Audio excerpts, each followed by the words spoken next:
কি নাম আপনার? আমার নাম সঞ্জিত দেববর্মা। এই এলাকাটার নাম কি? রসিম শিবি পাড়া। এটা কোন কেন্দ্র, বিধানসভা কেন্দ্র? 10 নং মজিদপুর। আপনাদের বিধায়ক কে? সুশান্ত চৌধুরী।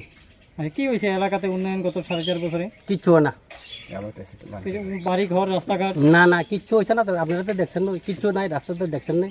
আইনি বিধায়ক এলাকা? না না, 5 বছরের মধ্যে তো 4.5 বছরে কিচ্ছু হয় না, একবারও আইছে না। শুনছি গতদিন নাকি তাদের একটা অনুষ্ঠান ছিল এলাকাতে, আপনারা নাকি ওইটা নিয়ে খুব জানাইছেন। হ্যাঁ অবশ্যই। কি হয়েছে ঘটনাটা? ঘটনাটা দেখুন, আমরা এই 4.5 বছরে তাদের কিচ্ছু আমরা ডেভেলপ করছে না, কিছুই করছে না, দেখি আমরা তাদের বাধা দিচ্ছি। কোন জায়গাতে হইল অনুষ্ঠান? এই আমরা এই পাড়ায় ছিল। আচ্ছা, তো আপনারা কি চান না মানে বিধায়ক এলাকাতে আয়ো? না, আমরা ডেভেলপ হয়েছে না, কিছু হয়েছে না, তাহলে আমরা কেমনে চামু তার উপর কেমনে আমরা আস্থা রাখুন? আপনার কি প্রধানমন্ত্রী যোজনার ঘর পাইছেন? না, আমরা এখানে কেউ পাইছে না। টোটাল কতজন, মানে টোটাল আপনি কতজন ফ্যামিলি আছে এখানে? আমরা 132 পরিবার আছে টোটাল রসিম শিবি পাড়াতে। একজনও পাইছে না ঘর? পাইতে পারে, আমি তো জানি না, এখন পর্যন্ত আমরা দেখছি না পাইছে না কি না। হয়তো কিন্তু গতকালের বিজেপি যদি এখানে প্রোগ্রাম যে কোনো জায়গায় মিটিংই করুক, আমরা করতে দিব না। কেন, কি কারণে? তাহলে আমাদের সাথে কিছু কাজ করছেও না, করতে দেব, কিচ্ছু করছে না। রাস্তাঘাট সব দেখতেছেন তো। এখানে মান্দাই পুলিমপুর এমএলএও আছে, মান্দাই পুলিমপুর এমএলএও আছে এখানে।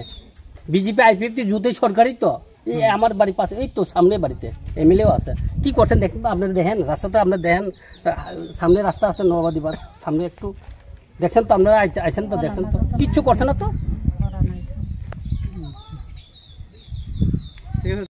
কি নাম দিদি আপনার? আমার নাম দীপিকা দেববর্মা। কোন জায়গাতে বাড়ি? রসিরাম সিপাহী পাড়া। আচ্ছা, আপনারা এই এলাকাতে কত পরিবার আছে আপনারা? মানে 1300 পরিবার, 1300 ভোটার আছে।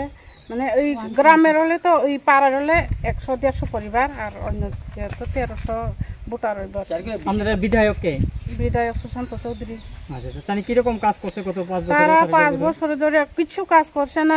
আপনারা দেখতে পারেন রাস্তাঘাট হয়তো সবই, লেখাপড়া হইতে বা মানুষের সবই জানে, এই সুযোগ সুবিধা কিছু আমরা দিছে না। 4.5 বছর হয়ে গেছে। আবার বুট সামনে হইলে আয়ে, আবার আর আয়ে না, বুট পার হইলে আর আয়ে না। গতকালকে নাকি তাই এই এলাকাতে আসার কথা ছিল? আসার কথা আসলো, আমরা ঢুকতে দেই না। আমরা বিজেপির ওই গ্রামে, ওই পঞ্চায়েতে আমরা ঢুকতে দিব না, দিতাম না, দিবও না।